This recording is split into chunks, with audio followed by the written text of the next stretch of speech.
This news is sponsored by On Desi Site Marketplace in your hand.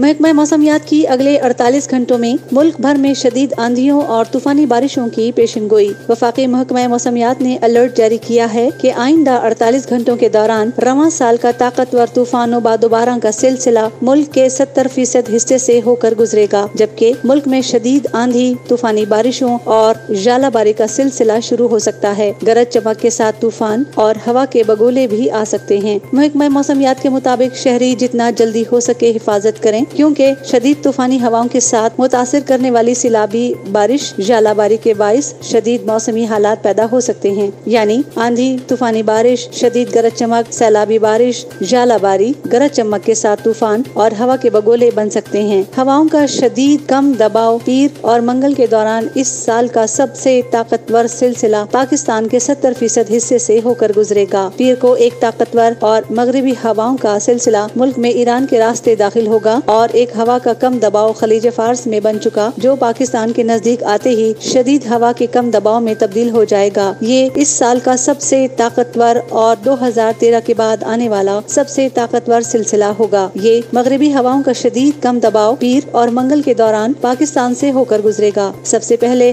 शिमाल Balochistan से गुजरता हुआ शिमाली सिंध के ऊपर आएगा, जो जनूबी पंजाब, वस्ती पंजाब, फिर शिमाली पंजाब में बरसता हुआ हिंदुस्तान के शुमाल मगरबी रियासतों में जाकर खत्म हो जाएगा। इस सिलसिले से सऊदी अरब की शुमाली रियासतें, ईरान के 80% हिस्सा, मुत्तहिदा अरब अमारात, अफगानिस्तान का 90% हिस्सा, पाकिस्तान का 70% हिस्सा, हिंदुस्तान का 30% हिस्सा इस ताकतवर मगरबी सिलसिले से शदीद मुतासिर होने वाला है। महकमा मौसमियात का कहना है कि इन बताए हुए इलाकों में शदीद मौसमी हालात यानी आंधी, तूफानी बारिश, शदीद गरज चमक, सैलाबी बारिश, जालाबारी, गरज चमक के साथ तूफान और हवा के बगोले बन सकते हैं। महकमा मौसमियात के मुताबिक बुध तक मौसमी हालात इन दिनों में इंतहाई खतरनाक हद तक रहेंगे और ये सिस्टम अपने उरूज पर पीर की दोपहर तक आ जाएगा और शदीद आंधियां, जालाबारी, शदीद गरज चमक के साथ तूफान आ सकते हैं। अल्लाह आपका हामी और नासिर हो।